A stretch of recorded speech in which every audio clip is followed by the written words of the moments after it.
Olá, povo de Deus, seja bem-vindo ao nosso canal. Nós estamos na série O Perdão. Acione o sininho, se inscreva, deixe o seu like. E também nos comentários, qual tem sido a sua experiência, né? Em qual área tem te ajudado, essa série tem sido, o que essa série tem sido para a sua vida. Você pode deixar nos comentários, compartilhar com a gente. Nós vimos desde o primeiro episódio o tamanho da dívida e que Deus decidiu não cobrar essa dívida. Depois nós descobrimos que perdoar é lembrar sem sentir dor, é não ir atrás do culpado. Hoje nós vamos estar falando a respeito de como a baixa autoestima pode também dificultar liberar este perdão. Esse perdão é uma coisa tão boa, maravilhosa, que pode restaurar a nossa alma e até transformar a nossa vida. Por que é tão difícil perdoar? Nós disfarçamos a nossa baixa autoestima porque queremos parecer para as pessoas fortes, decididas, resolvidas. Não, eu estou tirando de letra. Tá tudo certo na minha vida.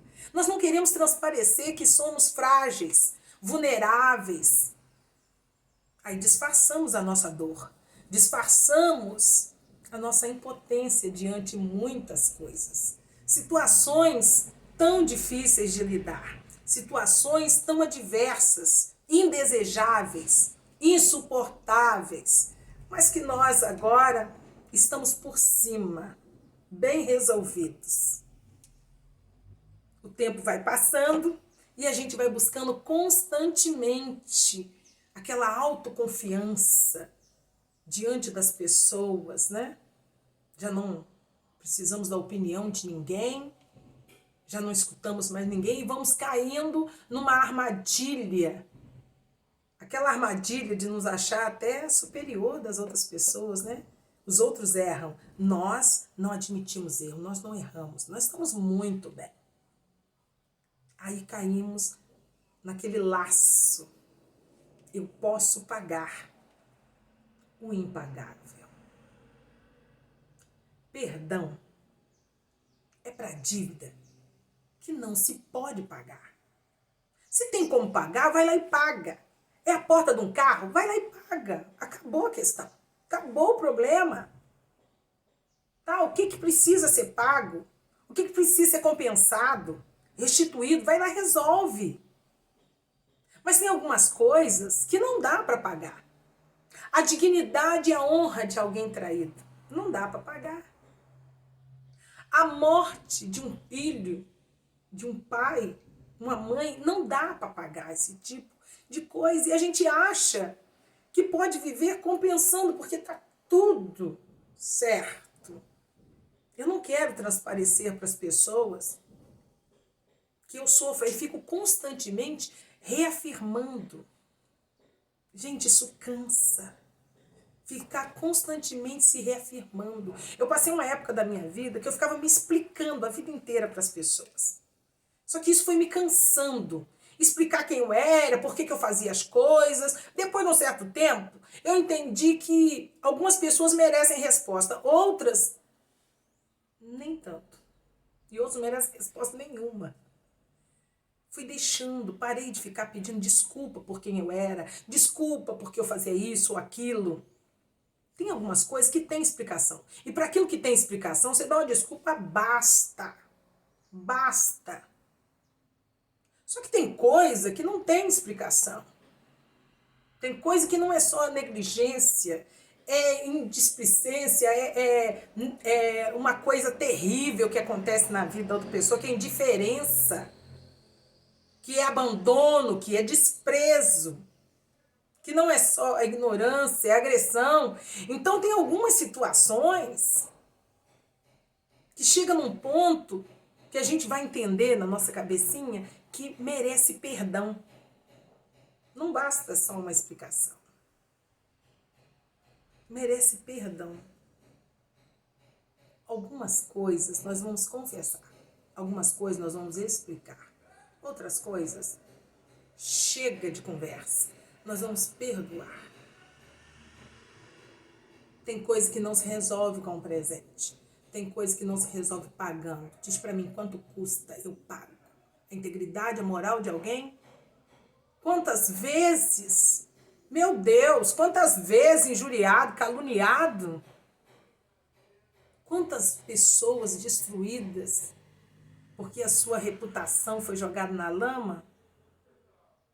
Merece um pedido de perdão. E merece ser perdoado. Essa dívida só vai ser quitada se for perdoado. Não importa o quanto a gente acha que está resolvido nessa questão e também não importa o quanto a gente quer transparecer para as outras pessoas, a gente quer esconder das outras pessoas. Chega de ficar toda hora se reafirmando, chega de ficar toda hora buscando aquela confiança, aquela autoconfiança. A gente não tem que ser forte o tempo todo, presta atenção. A gente não tem. A gente fica se obrigando, né? O que o fulano vai pensar? O que o ciclano vai pensar? Isso aquele dia eu chorar, me descabelar, me descompensar. Olha, eu dou um jeito. Mas não dá para ficar assim, isso desgasta a gente, isso consome a gente. É hora da gente colocar isso diante de Deus. Reconhecer a nossa impotência diante do Senhor. Considerar que Deus pode cuidar de nós. Há 2 textos em Gálatas, no capítulo 1, o versículo 27, e eu considero o capítulo 2, versículo 20. No versículo 27, no capítulo 1, em Colossenses, ele vai dizer que Cristo em nós é a esperança da glória. Ou seja, nós vamos manter essa esperança numa vida tremenda, futura, poderosa diante de Deus, mas porque Cristo está em nós. Cristo, a revelação maravilhosa, o mistério revelado na eternidade, Cristo em nossas vidas. E Gálatas 2, versículo 20, ele vai dizer assim: Cristo, não mais vivo eu, Cristo vive em mim. A vida que vivo hoje, não vivo por vista, vivo pela fé no unigênito Filho de Deus. É uma vida que eu vivo pela fé, porque eu não vivo mais. Então, Cristo, ele quebra aquela cadeia que nos prende naquele peso de responsabilidade tão grande, do tipo assim, eu chego lá e eu resolvo. Eu resolvo. Eu trabalho, eu pago, eu resolvo, eu venho para isso, eu chego lá, eu sou a pessoa que resolve. Só que ninguém, amados, ninguém é tão sábio, tão inteligente, tão autossuficiente assim que possa resolver todos os problemas. Tem coisa que Deus não nos chamou para ficar indo lá e resolvendo. A gente pode encerrar aquele assunto. A gente pode acabar com aquele dilema. A gente pode virar aquela página. A gente pode deixar aquilo para trás, para o passado. E a gente pode seguir em frente. A gente pode seguir em frente. É disso que eu estou falando. Não é eu resolvo, eu. Olha como é que isso pesa. Isso cai sobre nós como uma pedra muito grande, muito forte. Então é hora, é tempo de começar a declarar: não mais vivo eu. Não mais vivo eu. Cristo vive em mim. Cristo vive em mim. Eu dou aquela oportunidade, porque quando nós agendamos aquela nossa vingança, ainda que ela tenha uma aparência de uma coisa tão bonita, que nós estamos compensando outra pessoa, né? Compensando, ainda que tenha essa aparência tão bonita, mas quando nós agendamos essa vingança, nós deixamos aquele rastro de amargura pelo caminho, que é sempre aquela sementinha da violência plantada ali. Então o nosso caminho precisa ser realmente livre. Ele precisa ser realmente limpo. Nós precisamos curar. Porque quando a gente decide não perdoar, nós somos afetados no nosso corpo, nós somos afetados no nosso espírito, somos afetados na nossa mente. E Deus não quer nos ver presos a essas cadeias de ódio. As pessoas falam: eu prefiro pagar. Não, eu não posso ficar rendido numa situação dessa. Muitas vezes eu nem preciso pagar nada, porque aquilo é impagável. E às vezes eu fico assim, mas eu já fiz tanto, parece que não muda a situação. Aí é claro que não muda a situação. Porque houve uma compensação, mas não houve um perdão. Então desvencilha. Então muda de vida. Então joga pra frente. Há muitos anos da minha vida, eu vivi como uma pessoa que as pessoas olhavam e falavam assim, cara, isso é muito bem resolvido. Muito bem resolvido.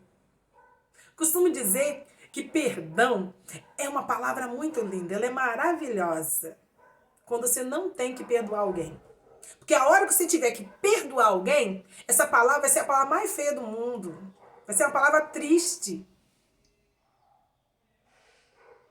As pessoas falavam assim, mas você é muito bem resolvida. Até eu ter que perdoar alguém.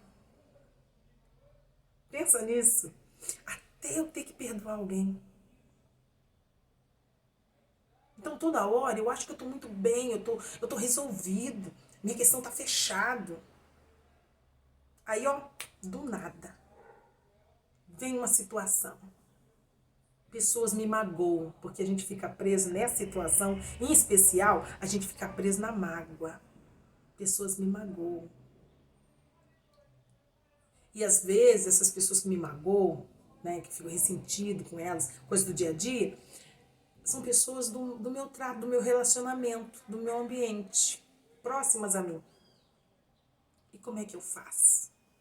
Pessoas que me magoam dessa forma. Como que eu separo a pessoa daquilo que ela me fez? Que é o que nós estamos tratando hoje neste episódio. Para poder liberar um perdão. Como? Eu preciso descobrir a verdade sobre as pessoas que me magoam. Eu preciso descobrir. E se a gente parar um minutinho, refletir, a gente vai entender que as pessoas que nos magoam antes do que elas fizeram, elas eram simplesmente pessoas. E depois? Depois de tudo que fizeram, o que elas são, pastor? Pessoas. A gente fala assim, não, antes fulano era pessoa, agora ele é um traidor, agora ele é um monstro.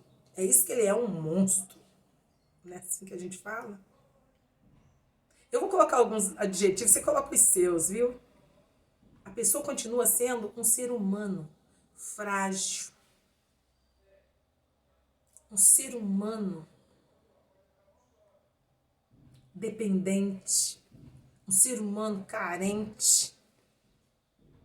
Aí não emenda a lista, não. Mas ele continua sendo um ser humano. Sabe o que acontece? As pessoas nos magoam.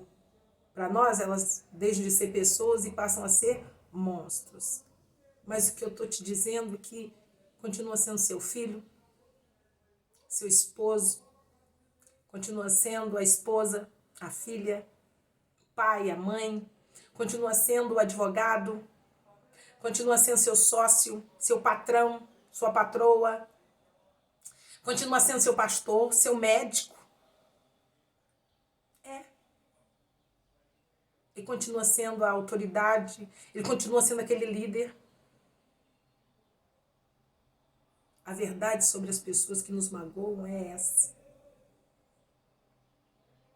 E se nós não liberarmos perdão, a nossa visão vai continuar obstruída pelo ódio.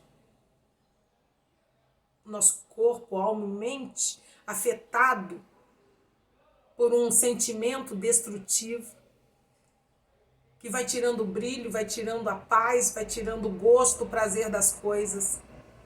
E eu não posso deixar que esse lado meu inseguro, que está buscando confiança o tempo todo, que não quer transparecer dor, insegurança, medo para as outras pessoas, eu não posso disfarçar isso. Eu preciso me libertar disso. E reconhecer que eu preciso de Deus. Que agora eu não mais vivo eu. Cristo vive em mim. E é Cristo que vai estar resolvendo essa questão. Porque eu não sei resolver muito bem essas questões. Eu não tenho todas essas respostas. E aí a gente fica preso na convivência de pessoas tão próximas que nos magoaram e a gente não sabe como lidar com elas. Separe o que a pessoa fez daquilo que ele é para a sua vida. O perdão consegue fazer isso. E você consegue enxergar a verdade sobre quem te magoou. Aí você consegue entender algumas pessoas que preferem continuar um relacionamento. Quantas vezes você falou assim, meu Deus, como que fulano consegue? Porque ele perdoou. Porque toda vez que você compensa, sai de boa, cabeça erguida, superior a tudo, você não resolve a questão. Você parou de viver naquele momento. E talvez nem seja preciso pagar tão caro, tão alto. Tem gente que está há anos dizendo, eu prefiro pagar e não depender. Eita, que coisa louca. Talvez não precise pagar. Talvez só precise depender de Deus. Perdoe. Perdoe. Porque ter a presença de Deus em sua vida é mais do que isso. É mais. Parece loucura. Mas talvez para algumas pessoas que precisam hoje, isso faça sentido. E você já está cansado, mas cansado de ter que toda hora ficar se reafirmando. Pessoas seguras, pessoas realmente decididas e resolvidas, não ficam explicando para as outras. Não ficam toda hora dizendo que são fortes, que estão bem, que não precisam de ninguém, estão tranquilas, que estão resolvidas. Isso prova que não estão. Então, se você ainda está naquela fase, isso é para quem precisa. Se você ainda está naquela fase de toda hora ter que se reafirmar, de toda hora ter que se explicar, pare com isso. Perdoa essa questão. Vire a página e recomece na vida. Livre, dependência só de Deus. Que Deus esteja te abençoando. Um beijo no seu coração, um forte abraço. Que Deus te abençoe poderosamente.